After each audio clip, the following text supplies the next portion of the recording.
Over 30,000 Transnet workers are standing firm in their protest action. Workers are vowing to intensify their strike until their demands are met. Transnet is offering an increase of between 3 and 4%. Workers are demanding at least 12. Unions and Transnet are seeking mediation at the CCMA. Let's get an update on the situation from one of the unions involved. I'm joined by Satawu Deputy General Secretary Anele Kiet. Thank you very much for speaking to us after what I can only imagine must have been a very long day in mediation. Can you tell us whether you've made any headway today? Good evening to you and your listeners, and thanks for having us. It is indeed a very long day. We are still locked at CCMA at this point, discussing the ticketing rules with Transnet. We were graced by the presence of the Minister of Labour, Honourable Thulas Nxesi, who tried to talk to parties to try to find each other in order to reach an amicable solution.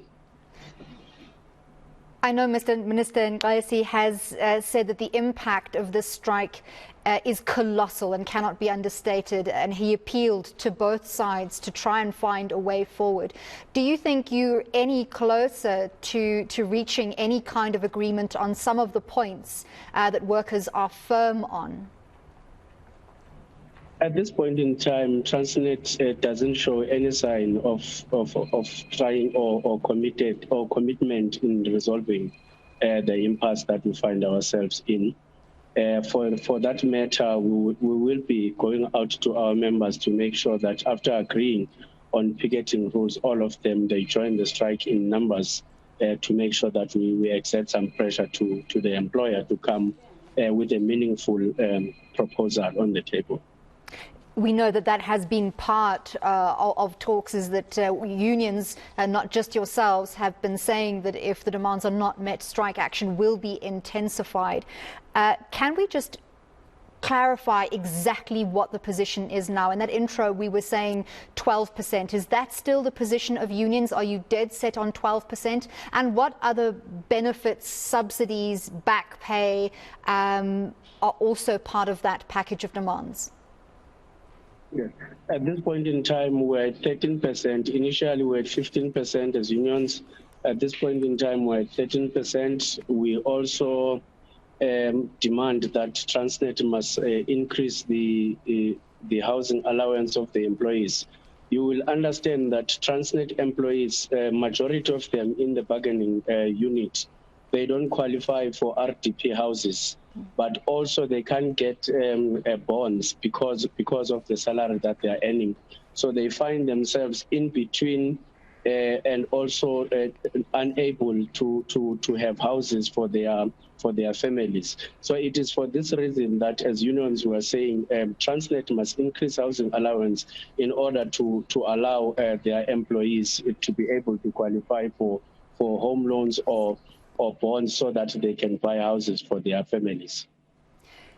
We are also demanding the increase in medical aid and introduction of the medical aid scheme, because majority of these employees, they take all their money, the money that in fact they are supposed to take home, it goes for medical aid because medical aid are expensive.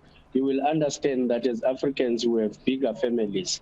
And unfortunately, we have to cover those families, and we find that a worker is paying close to 7,000 on medical aid alone. So we are calling for an introduction of a medical scheme that will be cheaper and be accessible to all workers who are working for Transnet. Mr. Kiet, I'm sure that any South African struggling to pay their bills at the end of the month, which is for the most part all South Africans, very few are exempt from that, can really understand and commiserate with the position of workers at Transnet and what they're trying to achieve, the kind of basic standards that they're trying to push for with this industrial action. However, the cost is so big, the cost to multiple sectors, mining, the steel sector, agriculture, the loss in terms of exports is incalculable at this stage. Do workers have an understanding that all South Africans will be paying that price ultimately? And are they of the position that that is fair?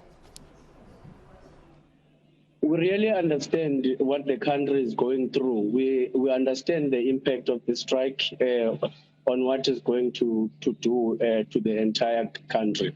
But we must also remind South Africans that the very same Transnet workers are the ones during COVID who were making sure that they are at work 24/7, working tirelessly in order to make it a point that each and every household receive the goods that are being transported through our corridors.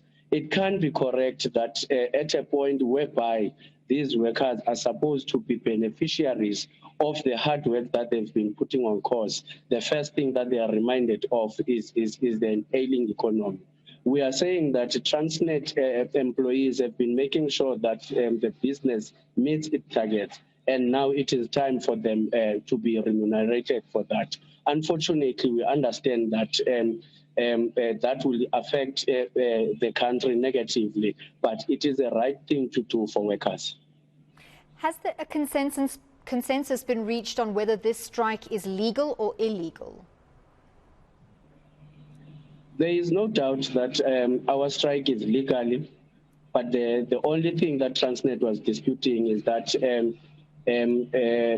we didn't follow certain procedures, which as Satawu, we have responded to that, and we have responded in writing and submitted proof that we've followed, we are fully compliant with our strike. So therefore, there is no problem that as we speak, the parties inside the meeting trying to finalize the picketing rules. That should prove enough that the strike is legal. And we understand that the reason for workers, some of them who didn't join the strike today, they were worried about that. But we can rest assure our members that the strike is fully legal and it's compliant with the law. What's going to happen tomorrow, both in terms of the continued mediation and in terms of intensification of the strike? What form is that going to take? The negotiating team will continue to avail itself for the process of mediation by CCMA with one intention and one intention only, to resolve the matter, because we understand the impact of the strike. On the other hand, our foot soldiers are on the ground mobilizing workers to join the strike, to make sure that the impact is felt by Transnet so that they can come on board and resolve the matter as quick as possible. Thank you very much for speaking to us after such a long day with the CCMA. That was Satawu Deputy General Secretary Anele Kiet.